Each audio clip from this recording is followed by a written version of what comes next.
Massive updates regarding the dumpster fire of a human being that is Andrew Tate.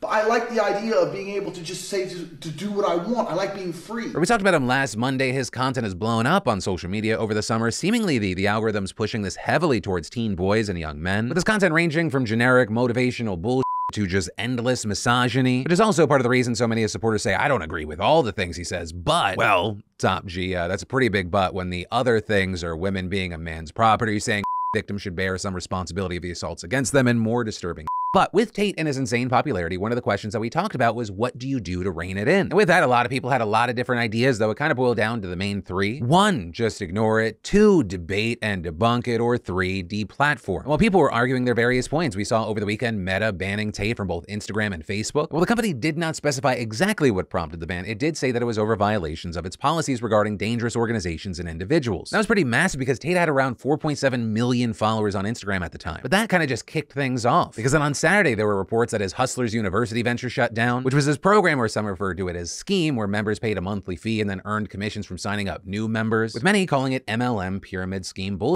but also part of the reason for his sudden surge on social media. Now with this, according to The Guardian, Hustlers University posted in an online forum that followers should not be worried about this and that an exciting new update is coming. But for now, the closure of this could be a massive loss of revenue for Tate. Though I will say it wouldn't surprise me that if he does launch something or bring it back, that he's gonna make even more money from it. But then the final, at least for now, punch to the gut for Tate was him getting banned on TikTok on Saturday, with TikTok telling NPR that the ban is permanent and explaining misogyny is a hateful ideology that is not tolerated on TikTok. And adding, our investigation into this content is ongoing as we continue to remove violative accounts and videos and pursue measures to strengthen our enforcement, including our detection models against this type of content. But also, of course, with this, you had tons of reports looking at it and noting, hey, it wasn't actually the content posted by Tate that was really the issue, right? It was the videos from his supporters who simply reposted old comments that Tate had previously made that were blowing up and getting around a reported 12.7 billion views on the platform. Though regarding that TikTok statement there suggests some of the content is set to take a hit, with The Guardian even noting that some of those accounts have actually been banned, and many TikTok users claim that they're starting to see less and less Tate. Also with this, while the general public is reacting, we've seen a number of creators reacting, like KSI saying, thank God he got banned, and then others like Hasan Piker feeling that this was just an attempt to save face on behalf of these social media companies. Writing, Andrew Tate obviously didn't invent misogyny, but had no issue becoming its online face as he skyrocketed to fame over the last few months. Of course, social media platforms were going to use him as an example to act like they're doing something even though they directly contribute to the problem. Others also having a similar take, saying, yes, it's a good thing to ban him, but writing, Andrew Tate is a symptom, not a cause of the bigger issue, which is that young boys are not being taught to process their emotions in a healthy way. Writing that this crisis is part of the same unhealthy masculinity that fueled Andrew Tate's fame, and until we're ready to take that crisis seriously, people like Andrew Tate will keep popping up. But also, regardless of the bigger issue, you had people like Ethan Klein saying this is a step in the right direction. Though people being like, are you really in favor of deplatforming?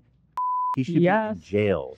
Deplatforming. I want to deplatform his life. You also had Daz Black, who had a super viral video about Tate last week, some actually crediting him for everything that we're seeing now, responding to this news and seemingly happy about it, and saying that yes, his video did result in some hate from hardcore Tate stans, but that the vast majority of responses were from people who are now celebrating Tate's ban, with Daz saying, who wants a mass misogynist on the internet screaming left, right, and center abusive things? Who wants it? Let this be a message to anyone out there that wants to breed and stream hatred and oppression. Now, with all that said, I personally think that unless something else changes, the unfortunate or disturbing truth for people that want to see Tate deplatformed or banned or just not constantly promoted to young, impressionable men is that this is all probably going to make him even more successful. And that's not me saying what should or should not be done by these platforms, but it looks like the reality of the situation. Yes, Hustlers University is shut down, but it looks very much like he's priming it for a 3.0 launch. Also, with his supporters seeing him as a victim, they're more likely to give him their money. And as long as you have other massive influencers like Aiden Ross who will continue to platform him because it's great for their views, he's not going away. But ultimately, that's where we are with this Andrew Tate situation for now. And of course, I want to pass the question off to you. What are your thoughts on these huge updates and the continued fallout that we're seeing?